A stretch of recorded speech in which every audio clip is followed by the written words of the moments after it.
Hello. In this video, I want to introduce you to a couple of cards that I would add if I was going to make a Sami Wildcat Captain deck in Commander. I'm going to run through the deck list without game changers and introduce at least one that you can if your playgroup wants to play game changers. But Sami Wildcat Captain is 4, a red and a white, so our Boros commander, a legendary creature, human artificer, rogue. It's a 4/4 with double strike, vigilance, and has spells you cast have affinity for artifacts. Those spells cost 1 less to cast for each artifact you control. In the lore, Sami is a wildcat, an unaffiliated freelancer with their own ship who takes jobs from anyone paying, whether with mellow mass or with something archaic like currency. So they're a freelance, unaffiliated person who just does gig work, and that's why the spells have affinity for artifacts. So in this video, I want to introduce you to a couple of cards that I would add if I was going to make a Sami Wildcat deck. First up, we want to play all of the artifact lands we can. So in the Boros colors, we have Great Furnace, Ancient Den, and Darksteel Citadel. These are originally from Mirrodin, but there's plenty of other artifact lands you can play. But essentially, these lands have tap for 2 mana because each of your spells costs 1 less automatically. These lands just like say that with our commander in play, which our commander does have 6 mana value. It says spells you cast, so it does not include itself. So you do have to get up to the 6 mana, but then after that, all of your spells can cost less. And our artifact lands can both make them cost less and tap for mana. And then Citadel is also indestructible. So this deck is going to be weak to some of the artifact removal that is very prevalent in the commander format, but Darksteel Citadel is indestructible. So you have to consider that whenever you're putting these lands in your deck. They are more susceptible to board wipes if like Forwell hits all artifacts. Another kind of cards you really need to consider is anything that makes treasure tokens.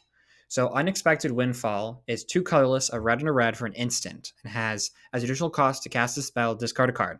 It has draw 2 cards and create 2 treasure tokens. Those treasure tokens give all of your spells 2 less affinity, and then you can sacrifice them for treasures. So the way it works is you can say, I'm going to cast this. It's cheaper because of these, and then you can use the treasures to pay the costs. Because the affinity reduces the cost, it doesn't pay the cost. So you announce, I'm going to cast this spell. Let's say it's an Ugin for 6 mana. Let's say it's an Ugin for 6 mana. That works. And then you have the 2 treasures already, so now the spell costs 4. You tap 2 mountains and sacrifice 2 treasures you've paid for the spell. So always be considering with your treasure tokens, your clue tokens, your junk tokens, any kind of artifact tokens you have, reduce the cost of your spells, and then you can also use them to cast the spell. In the same vein as treasures, and if you want a game changer, you can play a card like Smothering Tithe, 4 mana enchantment. Whenever an opponent draws a card, their player may pay 2. If that player doesn't, you create a treasure token. So every time one of your opponents draw a card, if they don't pay 2, all of your spells cost 1 less, which is super good. And then the other really nice thing about these treasures is, let's say you build up a bunch of treasures, you build up a bunch of clues, and they make all your spells cost cheaper. You can cash in all of those treasures to replay your commander if it dies, and then just rebuild up those treasures and artifacts. Because at some point, you're going to get to a point where if you have like 8 artifacts in play, and all of your spells just cost like 1 white, 2 red, you don't need that many artifacts, so you can sacrifice them to replay your commander if they're treasures. So this is the game changer that I would definitely include in the list. Another card that I would definitely play is Bronze Guardian. White 4. This is originally from the Commander 21 product with Strixhaven. You can see the rocks in the background. Those remind me of Strixhaven. It's an artifact creature golem. It has double strike and ward 2 and gives other artifacts you control ward 2. And its power is equal to the number of artifacts you control. You're going to have a ton of artifacts, and giving them all ward 2 just make sure they don't die to specific removal. Of course, your permanents are still weak to, artifacts removal. And another card you can play that's not in the PowerPoint I have here is the card that makes all of your artifacts indestructible. I didn't want to include it, but I honorable mention. I didn't want to include it because that's like the first thing everyone's going to think of. And I'm trying to list cards you might not think of on the first go. Next, I have Angel of the Ruins for white 5, so we can reduce the cost of this spell by 5 mana. It's a 5/7 flying When this creature enters, exile up to 2 target artifacts or enchantments. So I want to take a note here. You can only reduce this 7 mana spell down to 2 because Affinity for Artifacts just reduces the colorless mana you spend. So you really want to be playing the colorless big Eldrazi, the big Ugin Planeswalkers that allow you to reduce those to 0. And then cards like Swiftfoot Boots that cost very little mana, you can play those for free because there's no colored mana symbols. But this spell also has Plane Cycling, which is why I like to play it on a lot of my decks. For 2 mana, you can discard and search your library for a Planes card, reveal it, and put it in your hand and shuffle. It can get any planes. It doesn't just have to be a basic planes. So you can grab, in this deck, a Sacred Foundry and then have access to white and red mana. Put it into your hand. You don't put it into play, but you can still do some fun things there. Next up, I have Glaring Flesh Raker. As far as I know, this spell cannot be reduced to 0 because it reduces the cost by 1 for each artifact, not by colorless for each artifact. But on the Flesh Raker, and whenever you cast color spell, you get an Eldrazi you can sacrifice to get a waste or a colorless mana. Whenever another colorless creature enters battlefield under your control, it deals 1 damage to opponent.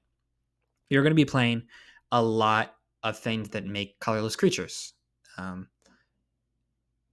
Anything that is colorless, the Eldrazi, the incidental cards. And this next card is another one that would be colorless. It's the Academy Manufacturer. If you would create a clue, food, or treasure token, create one of each instead. It's 3 generic mana, so it can be reduced to 0 if you already have 3 artifacts. And then every time you create a treasure, a clue, or food, you get 2 more things. 2 more tokens, artifacts. I'm going to call them things.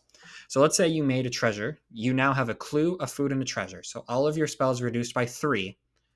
And then you can announce it and then sacrifice a treasure. So essentially, every time you make 1 treasure, your next spell can cost 4 less. 3 reduce, sack treasure, go from there. Super powerful card if you're going in the direction of clue and foods or treasures, and you just get all of them and make all your spells cost 3 less for each time that happens. Reforge the Soul. It's just a generic one to show a wheel. Your hand is going to be emptied very quickly. As we know, if you play a green deck or a green and red deck and you have tons of mana ramp and tons of lands in play, your hand's empty super fast. And this can give you access to just drawing a ton of cards. Refilling your hand. It does it to everyone. Maybe that's something you care about, but just refilling your hand and playing them all again, super strong. So this is just a placeholder. It doesn't have to be Reforge the Soul. It's a good one, but just you probably want to play some card draw effects, and wheels are one option of doing that. Hit the Mother Load is 4 red, red, red. Discover 10. If the discovered card's mana value is less than 10, you create a number of tapped treasure tokens equal to the difference. So if you hit a 4, you get 6 tapped treasures. Now all of your spells cost 6 less, which is super good.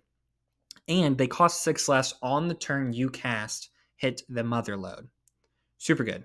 It's very good with our commander. They care about these artifacts, and this just makes a ton of tapped artifacts. And the tokens just sit there. You can use them on the next turn. And this is pretty good. Nettle Cyst, consider those spells that say they get +1/+1 for each artifact and enchantment you control. And this also is a colorless spell. You can essentially get this for free if you already have 3 artifacts with your commander in play. And this can just get huge. Think about the number of artifacts, tokens you're incidentally making, your artifact lands. This just comes in play and it can be huge. And then 2 colorless mana. Also consider the fact that while you're playing these multiple things, you're going to have excess mana, especially if you play a just colorless deck and have very little pips in your deck, those white and red symbols that can't be affinityed away. That's super good.